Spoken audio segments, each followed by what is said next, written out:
Now let's welcome State Representative Richard Anderson. Rich, come on up.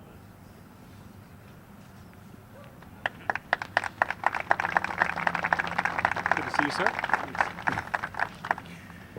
When we were in Des Moines a few weeks ago speaking to the Community Attraction Grant Committee, I challenged them and I challenge you to think of one Iowan who meets the standards that Glenn Miller has set.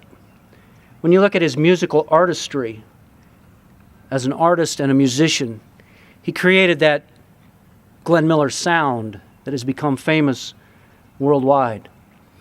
Whenever you see or hear anything on the radio or the TV involving the 1940s, what's the music in the background? It's Glenn Miller music.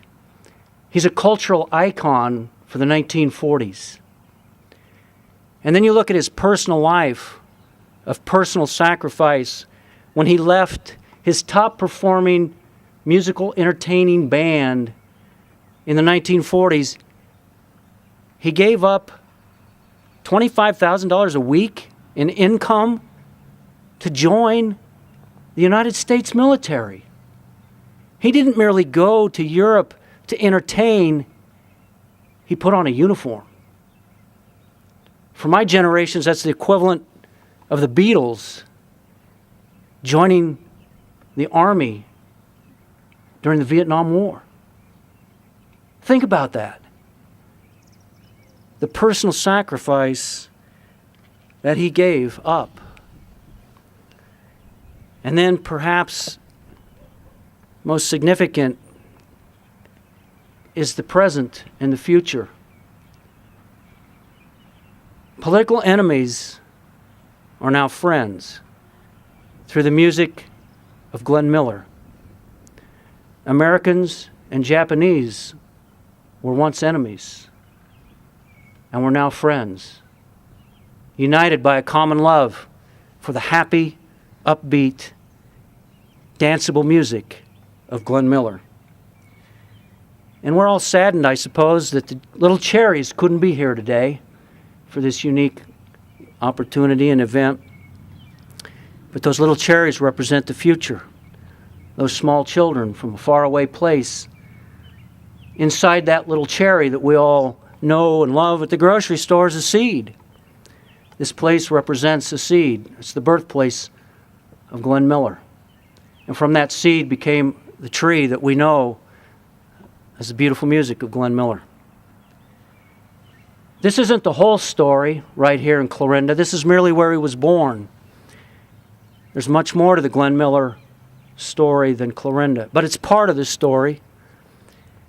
And this little town believed in that story, and we've raised almost $700,000 to build this museum. The state of Iowa believes in it. They've donated part of that through the Vision Iowa or the Community Attraction Grant money. The state cultural and historical people believe in it because they've donated money.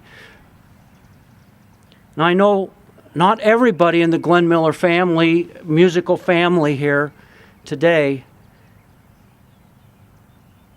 fully supports this museum because there's questions about the viability of it, the sustainability. And I know friends here in Clarinda, once we dig in this ground, they're coming over and they're putting the first dollar in the endowment fund. You see on this little banner here, mimicking that line from the baseball movie, if you build it, they will come. There are people in this crowd who can help us. We need your leadership, we need your expertise, and we need your wisdom. And I humbly ask you to get on board and support this part of the Glenn Miller story, the seed inside the cherry that transcends time and place. Let's make this a world-class museum supported by all of us. Long live the musical memory of Glenn Miller.